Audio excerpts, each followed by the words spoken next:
All right, it's fantasy football season, thank God. I'm Buster Brown, and the show is Redemption Rehab. If you tuned in today, it's because you want to get better fantasy football and do one thing: start winning championships.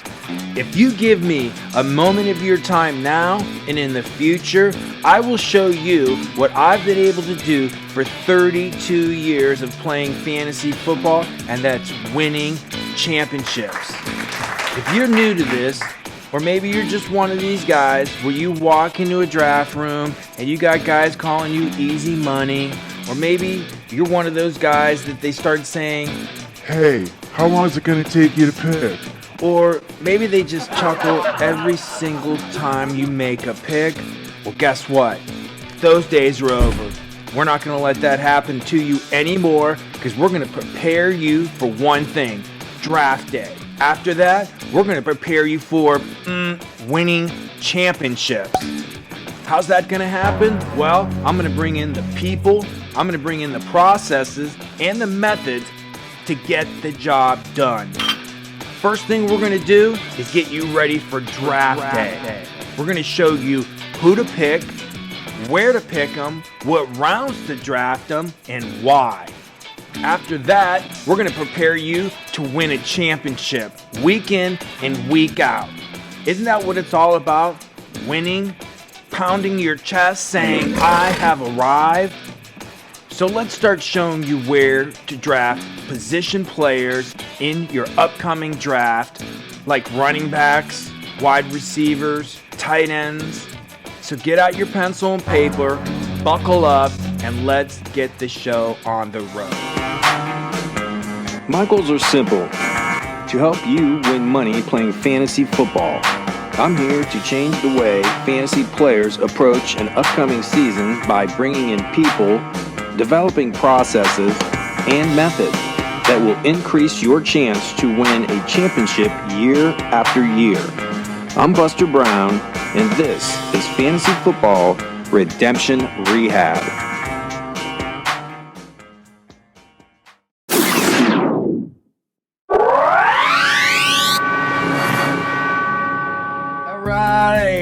Back for another episode of Redemption Rehab. Welcome, I'm Buster Brown. Let's take a look this week at defenses/special teams.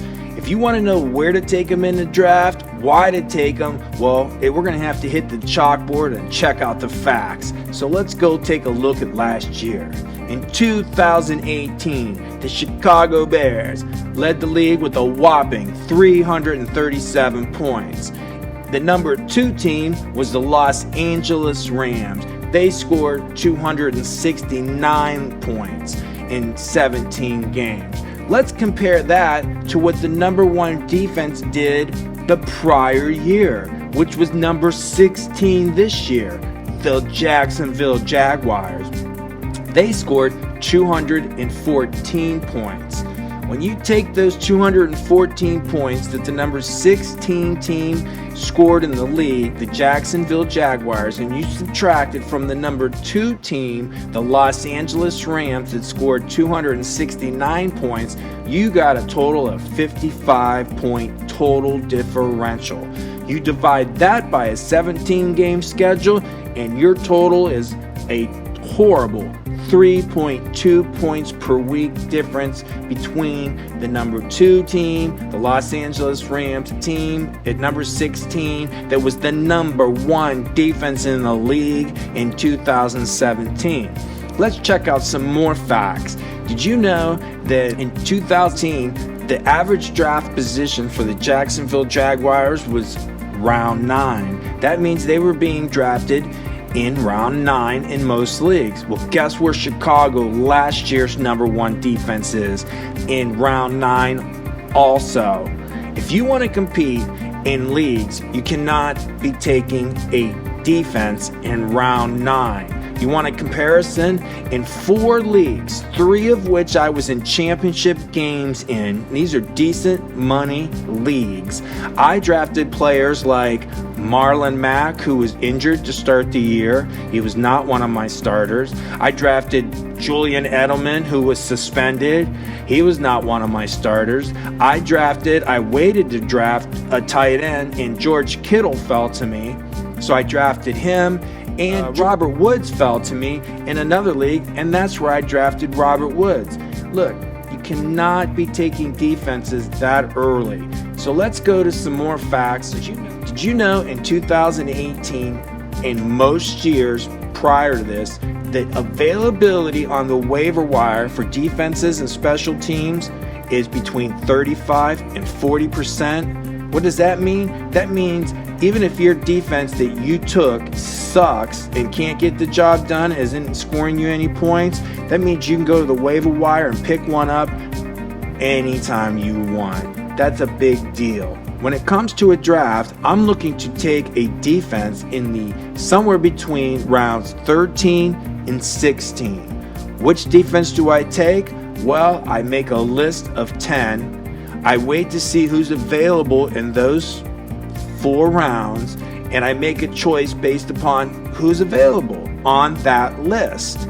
That makes it easy for me to decide when to take them. I mean, if it comes around 13 and all 10 are still there, I know I can wait. So I determine based upon how many available on my list of defenses I would like to have. If the defense you draft doesn't work out, what I like to do, when I did in most leagues last year, is I stream a defense all year. What does that mean? That means on a weekly or bi-weekly basis, I will pick up a defense and cut a defense, and depending upon matchups. If I see a team is going into a week where the over-under by the bookies are in the low 30s, I may cut my defense or even add a defense just for that 1 week. That way I could take advantage of a week-by-week basis. When it comes to scoring, every league's different. They give points for different activities that happen on the field. When you have a kickoff return, punt return, fumble return, or an interception for a touchdown, you get points for that. You also get points for, say, your defense gets a safety. You also get points if your defense has a sack, your defense has a fumble recovery, an interception, a blocked kick, or a blocked punt. You also get deep points on a defense if your defense holds an opponent to so many yards passing, so many yards rushing, and a certain amount of yards receiving. These are things you need to look up in your rules. The most important thing is scoring.